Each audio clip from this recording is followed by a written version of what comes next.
All right. Hello and welcome to the Business of Cannabis podcast, live from Cannabis Europa. I'm here at London's Barbican Centre. I'm Shabazz Karavarani, and I'm joined here with my dear friend, esteemed leader, and global emerging market specialist, Andrew Lowitz. How are you, my man? I'm doing great, Shabazz. Great to be here. Awesome to see you in London. A little bit of a departure from our normal meetings in New York and all over the United States.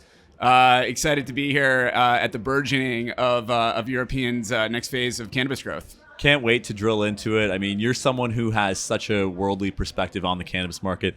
Tell us a little bit more. Let's start with your journey. What are you doing here in Europe? What are you hoping to achieve at Cannabis Europa, and what's really attracting you to the European market today? Yeah, I'm a founder of a company called Terpene Belt Farms. Terpene Belt Farms is a global supply chain provider of hemp essential oil. So what we do is we produce scaled agriculture in Northern California. We have about a 300-acre farm. We grow genetics that are specifically built for flavor output. So we grow about 40 different strains a year. We're a big ag scaled supply chain model built for global trade.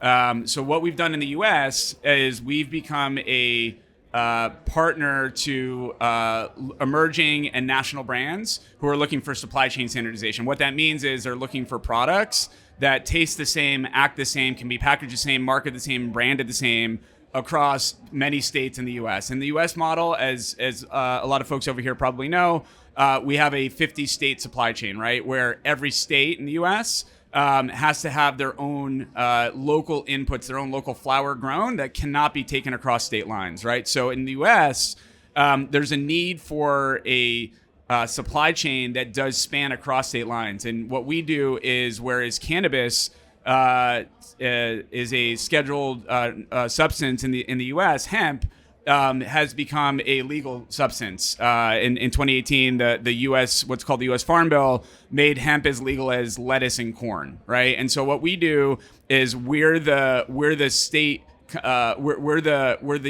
standardization model for folks that operate in multiple states. And so what are we doing in Europe?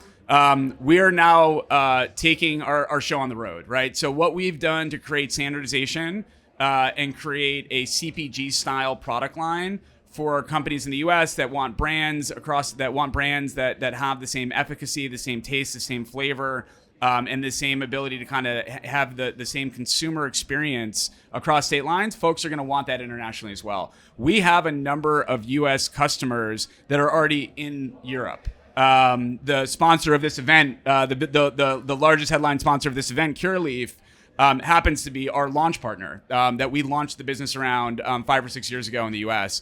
We helped Curaleaf take a vape line that they were operating in 2 states. We helped them take it to 17 different states and help them to create the same product no matter which market and which consumer picked up a vape pen. Curaleaf is now in Germany. Curaleaf is now in the UK. Curaleaf is in Poland. Curaleaf is in many countries across the globe. So Curaleaf is an example of one of the U.S. businesses that we'll be traveling internationally with to take that same model of standardization and CPG product creation to a different scale. Subsequently, there's all kinds of new operators and new producers and new brands that are obviously launching all over Europe. And for folks to be able to create a model that looks like a scalable supply chain, looks like an input, looks like a flavoring line, looks like a vape product line or a pre-roll line that can be produced over and over again, regardless of the season, regardless of what strains they have grown, regardless of what time of year it is a big benefit for burgeoning markets. So you obviously come with a ton of knowledge, especially working across 50 different markets in the U.S. and obviously Canada, and now you're working with Curaleaf and a variety of different organizations in Europe. You have all this knowledge. What do you feel are some of the biggest obstacles in really sharing that knowledge across different markets, because sometimes, when markets legalize and there's emerging markets on board, it almost feels like the wheel is being reinvented oftentimes. So how do you come in with all that preemptive knowledge, and how do you actually deliver it in a way that makes a lot of, that helps evolve minds, but also not make it seem that you're a know-it-all? Yeah, it's a delicate balance. I think there's so much passion and there's so much pride in entrepreneurs that are leading burgeoning markets, right? The early operators in the UK, the early operators in Germany, the early operators in Switzerland, in Italy, in Greece. It's hard to deliver a story that feels the same as it did in the U.S., right? In the U.S., we're 20 years in, right? And if you go all the way back to the earliest medical markets, California has been a market for 20 plus years. We've had legal adult use markets in the U.S. now for 12 plus years. When you think about Colorado State, Oregon, Washington State, and I think what we've seen in the U.S., which I think is kind of where the thoughtful kind of question comes from, is that every U.S. state decided they did need to reinvent the wheel. They did need to. They felt the need and had the hubris to think that they could do it better than the state that went before them. And what we've seen in the U.S., and I think one of the biggest opportunities to maybe head this off at the pass in Europe, is that every U.S. state had to learn its own lesson. Every U.S. state did it a little bit differently. They issued a lot of times too many licenses, created oversupply right off the bat. They had a tax structure that wasn't scalable for operators. They had a tax structure that wasn't scalable for the actual U.S. state. And so the idea here is that we take some of the lessons where we've literally had 25 different cycles of U.S. states being stood up, and 25 different cycles of those states skinning their knees and needing to learn the lesson a hard way, and to be able to tell those stories, right? And we tell those stories by literally sharing data, right? As it relates to especially the largest U.S. markets, California, Michigan, New York. Are three different phases in their kind of maturation cycle. You could kind of take a look at the same way that Europe has been rolling out. The UK and Germany have had medical markets for a while. You have a brand new medical market coming online in Greece right now. You have folks at various different levels. And I think the idea is just coming here to these events and building relationships, right? And building relationships and the in-person, we call it ground game in the US. You know the ground game story really well. But being able to build credibility in person allows you to build some natural kind of connections, and those natural connections do allow you to be not only storytellers but truth tellers, right? Big time. And again, shout out to Matt Fremantle, Stephen Murphy, Business of Cannabis Europa team for putting this together, because this is really, really excellent. You have a variety of different countries here. They're all representing in some way. And so you mentioned a few of those: Greece, Portugal, Spain. We have Poland, Switzerland, Germany, so on and so forth. We have a Moroccan company, adjacent to us right now. Where are you, knowing what you know today, on the European market, where are you most bullish in terms of, where do you see the most upside as it relates to actionable commerce within the next, 2, 3, 4 years? Yeah, I think at this point the obvious call is Germany. I think it not only do you have a population in Germany whereby an actual market can be created, right? And you have a set of operators there who have been up and running, have been both delivering product to patients, but also importing product globally, right? And have gone through these cycles, importing from Canada, importing from Morocco, importing from other countries around the globe.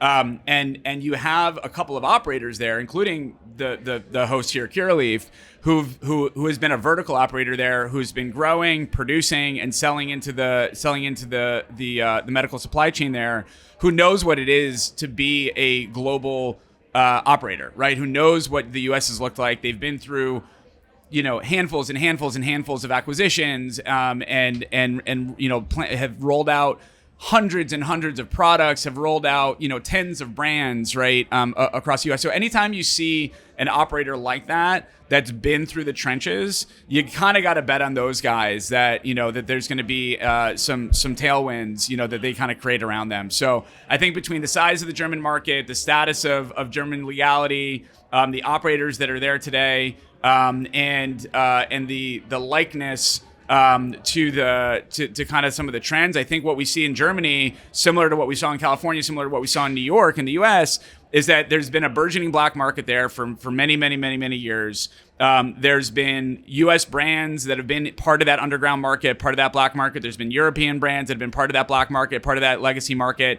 And it's ripe for the picking, right? I think right after that, you look at some of the countries that are making faster progress than maybe the UK is. Switzerland, I think, is kind of probably the next one, although the population's certainly not as big. You've got a much more bullish government, and you've got folks that there's actually experiments going on there, right? The way that they're going to roll out the program there is actually advantageous to learning before you've kind of done this like mass scale rollout, right? They're trying a number of different licensing types. They're trying a number of different ways to kind of get cannabis to the consumer. And I think when you get to that point where you don't have this like hard and fast set of regulations right off the bat, and you can kind of figure it out in the early goings of a market, you're going to be much more successful along the way. So attaching ourselves to some of those operators as well. Big time. And, we often talk about the right climate to invest in, the right climate from a regulatory perspective, the right climate from an entrepreneurial perspective, and all of those pieces have to come together well. And, I want to just step back and talk a little bit about New York. That's something that you and I are passionate about. You're New York born. I'm essentially moving there in 3 weeks.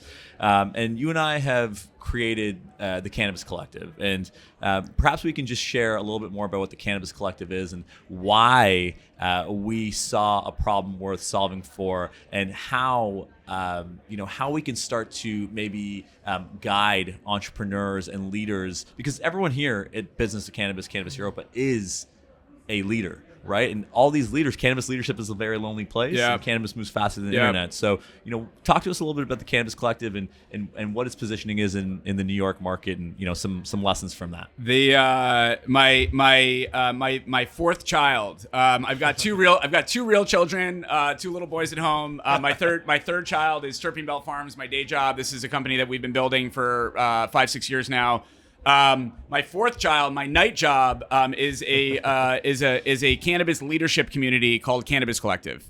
Cannabis Collective is a group that a couple of us founded in 2019 in New York City, when there was a burgeoning group of entrepreneurs and leaders that were working in New York, working in cannabis, but didn't have a New York market to work in. So there was a bunch of us that were living in New York, but working for other companies across the U.S. And what we found was that we all wanted to hang out together, and we all wanted to learn from each other. And we all needed a sounding board, other folks that knew what we were going through in kind of an early startup market, in an entrepreneurial-led startup market that was changing around us every week and every month. And we all wanted a place to hang out. In New York City at the time, there were a lot of advocacy-style events, which I know also go on, around London and around, a lot of big cities around Europe. But those events were great for folks that were interested in learning about the market and going out and maybe, getting high afterwards. But once you were actually working full time as an executive, as a leader in the market, those events weren't exactly the places that you could go and find peers that could actually, be an arm around the shoulder. So we put a dinner club together, and a dinner club of what was about 15 or 20 executives in New York. This is pre-COVID. This is in 2019 when in-person events were still a thing. And that first night, that first dinner we put together was so warmly well received by the folks around the table. It was like people felt a genuine connection and felt like they actually had folks that understood what they were going through, right? And that group has now grown over the last 5-6 years. There's now about 1,000 folks around New York State that are plugged into our larger Cannabis Collective community. There's a smaller group of those folks that are paid members that actually spend money every month and every year to spend more time together, to have a connective tissue from WhatsApp channels to private dinners to directories and private newsletters and private resources that we can all share. So I think what we found with communities like that is that's where kind of the fabric is built. And I think with opportunity, with a Frankfurt or a Hamburg or a London where there's there's up and coming cannabis markets, you need the on the ground fabric to really build on top of, right? And Cannabis Collective, we're now doing it in a couple different U.S. states. We haven't officially talked about doing it in Europe quite yet, but this is exactly new burgeoning markets are exactly where a Cannabis Collective style community is critical. And really where we've seen in the US, other US states that don't have a Chicago, in Denver, a lot of these other big US markets where cannabis is legal, but there is no kind of connective tissue between the executives kind of in those states, you miss out on this community, and you miss out on the communication that's really helpful for all of us to learn together and hopefully not make the same mistakes that maybe we've all seen in our past. Big time. And, an added bonus of this community, because community really is currency, is all around deal flow and deal making. And, as an emerging market gets set up for success, those initial relationships that you create with those executive leaders, they'll continue to flourish as the markets grow. And, sometimes as markets become larger, they're almost unrecognizable from the early days. And before New York has how many locations now? 150 stores, right? That's going to blossom into 500, 1,000. New York's going to be one of the global capitals of the world as it relates to cannabis, and Cannabis Collective is at the center of it. And so highly encourage everyone to check out www.thecannabiscollective.org. Sign up for the newsletter and so on and so forth. But a lot of opportunity, a lot of good things happening in New York right now. We have a few New York leaders here that are sharing the love and bringing some of that knowledge to Europe, and hoping that some of those European leaders can also get some of that New York knowledge through osmosis. So we got about a minute and a half left here. Give us top 2 predictions in the global cannabis industry 2-3 years from now. Obviously a big ambiguous question, but what are some predictions? I hope we're going to be in a place in the United States where the rescheduling process has been completed, right? We're right now in this kind of meandering of politicians, hoping to use the election, the U.S. presidential election this fall in November, as a springboard for their own gains. But for the cannabis industry, should result in moving from what we call Schedule 1, which is the most highly scheduled narcotic, scheduled on the same schedule as cocaine, in the U.S. right now, moving into Schedule 3, which is a normal prescribed pharmaceutical drug in the U.S. If we get to Schedule 3, you get a very different landscape in the U.S. You get much more healthy companies that are operating in the U.S. That would change the tax code. That would essentially eliminate about 50% of the taxes that U.S. operators pay today. And I think with operators that are more healthy on their balance sheet, and operators that are thinking not just about how to make payroll this week, but actually starting to think about growing again. We haven't seen a lot of growth in the U.S. over the last couple of years because everyone's just been hunkering down, trying to just maintain and not go out of business. To be totally frank. If we get to a much more healthy kind of financial setup, you're going to see growth again. And what you're going to see is not only those companies growing in the U.S., but taking some of that knowledge and coming this way, right? Yeah. Coming across the pond and looking to invest in the U.K., looking to invest in Germany, looking to invest in Italy and Spain and a lot of the burgeoning markets here. And hopefully what that'll mean is, to your earlier question and to the conversation, from earlier in the podcast, a fast forwarding of learning, right? If you have operators that have been through the trenches in the U.S., have done it for 8, 10, 12 years, have some capital now on their balance sheet, and have the opportunity to take their people, their brands, their product development skill sets, the infrastructure that they've used in the labs and in the fields in the U.S., and look to become partners of existing operators in the UK, or just open or existing operators in Europe, and or just come here and obtain licenses and open up themselves, I think you just see an overall fast forwarding of the entire market, right? And if that doesn't happen, if you don't have healthier US companies coming over, I think in Europe you end up seeing this slower growth and slower learning kind of across the way. So I think it's that US rescheduling that I think springboards a lot of the kind of globalization and kind of capital flowing into Europe over the next couple of years here. Great prediction, and the hope is that obviously that institutional capital comes in, because if it gets, if cannabis gets rescheduled, then you can start to put a lot of resources to medicinal research. Perhaps big pharma gets involved. You now have 280E, the tax burden removed, so a lot more capital to flow in and come in. And to your very excellent point, that's going to accelerate the European market. Andrew, thank you so much. Really SKB, appreciate the time. Thanks appreciate for having you, me. man. Great to see you on the other side of the pond, and let's do this again. I can't wait, my man. I appreciate you lots.